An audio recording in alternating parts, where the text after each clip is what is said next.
ನಮಸ್ಕಾರ ವೀಕ್ಷಕರೇ, welcome to my channel. ಇವತ್ತು ನಾನು ಹಲಸಿನ ಹಣ್ಣು ಜೀರಿಗೆ, ಖಾರ, ಹಿಂಗ, ರುಚಿಗೆ ತಕ್ಕಷ್ಟು ಉಪ್ಪು ಹಾಕಿ ಇದನ್ನು ರುಬ್ಕೋಬೇಕು ರೀ. ರುಬ್ಕೊಂಡು ಸೈಡ್ ಇಡಬೇಕು.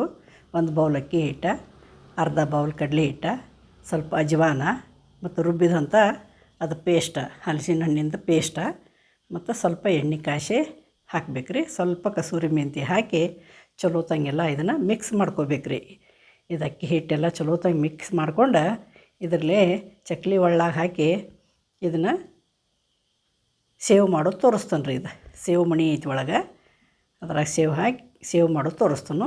ಎಣ್ಣೆ ಕಾಯಿಸಿ ಇದ್ರಾಗ ಡೈರೆಕ್ಟನ ಬಿಡೋದು ರೀ. ಸೇವ್ ಭಾರಿ ಟೇಸ್ಟ್ ಆಗ್ತಾವೆ, ಭಾರಿ ರುಚಿ ರೀ. ಒಂದು ತಿಂಗಳ ತನಕ ಇಟ್ಕೊಂಡು ತಿಂದ್ರೆ ಹಂಗೆ ಕುರ್ಕೂರು ಇರ್ತಾವೆ ನೋಡಿರಿ, ಅಷ್ಟು ಚೆಂದ ಆಗ್ತಾವೆ. ನೀವು ಈ ಥರ ಹಲಸಿನ ಹಣ್ಣು ಹಾಕಿ ಅಕ್ಕಿ ಹಿಟ್ಟು ಕಡ್ಲೆ ಹಿಟ್ಟು ಹಾಕಿ ಮಾಡಿ ನೋಡಿರಿ, ಭಾರಿ ಮಸ್ತ್ ಆಗ್ತಾವೆ.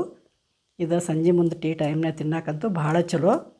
ಅದ ಹಿಟ್ಟಿನಾಗ ಇನ್ನೊಂದು ನಿಬ್ಬಟ್ಟು ಟೈಪ ಮಾಡಿ ತೋರಿಸ್ತೀನಿ ರೀ. ಇದೇ ಹಿಟ್ಲೇನ ಎರಡೂ ಮಾಡ್ಕೋಬೋದು, ನಾವು ಸೇವು ಮಾಡ್ಕೋಬೋದು. ಅದ ನಿಬ್ಬಟ್ಟು ಮಾಡ್ತಾರಲ್ಲ, ಅದ್ರಾಗ ಪುಟಾಣಿ ಹಿಟ್ಟದು ಹಾಕ್ತಾರೆ. ನಾವು ಇದು ಏನೂ ಹಾಕಿಲ್ಲ, ಹಂಗೆ ಚಪಾತಿ ಲಟ್ಟಿಸಿ, ದಪ್ಪ ಚಪಾತಿ ಲಟ್ಟಿಸಿ ಕೊರೆದು ಕರಿಯಾಕತ್ತೀನಿ ರೀ. ಇವಂತೂ ಭಾರಿ ಸೂಪರ್ ಆಗ್ತಾವೆ. ಸಂಜೆ ಮುಂದೆ ಸಣ್ಣ ಮಕ್ಕಳಿಗೆ ಅದು ಟೀ ಟೈಮ್ನಾಗ ಕೊಟ್ರೆ ಭಾರಿ ಖುಷಿಲಿ ತಿಂತಾವೆ ಹುಡುಗರು. ಸಿಹಿ ಖಾರ ಇರ್ತೈತಿಲ್ಲ, ಅದ್ರಾಗ ಎಲ್ಲ ಅಜ್ವಾನದು ಹಾಕಿರ್ತೈತಿ, ಭಾರಿ ಟೇಸ್ಟ್ ಆಗ್ತಾವೆ. ನೀವು ಇದು ಒಂದು ಹಿಟ್ಟಿನಾಗ ಎರಡು ಥರ ಮಾಡಿ ತೋರ್ಸೇನ್ರಿ ನಾ. ಇವಂತೂ ಭಾರಿ ಚಲೋ ಆಗ್ತಾವೆ ರೀ. ಸೇವ ಪಳ್ಳಾಗ್ಯಾವು, ಕುರ್ಕೂರು ಭಾಳ ಚಲೋ. ಒಂದು ತಿಂಗಳ ತನಕ ಇಟ್ಟರು ಏನೂ ಆಗೋದಿಲ್ಲ ರೀ. ನೀವು ಈ ಥರ ಹಲಸಿನ ಹಣ್ಣು ಹಾಕಿ ಮಾಡಿ ನೋಡಿರಿ, ಟೇಸ್ಟ್ ಭಾರಿ ಚಲೋ ಆಗ್ತಾವೆ. Thank you for watching. ಧನ್ಯವಾದಗಳು.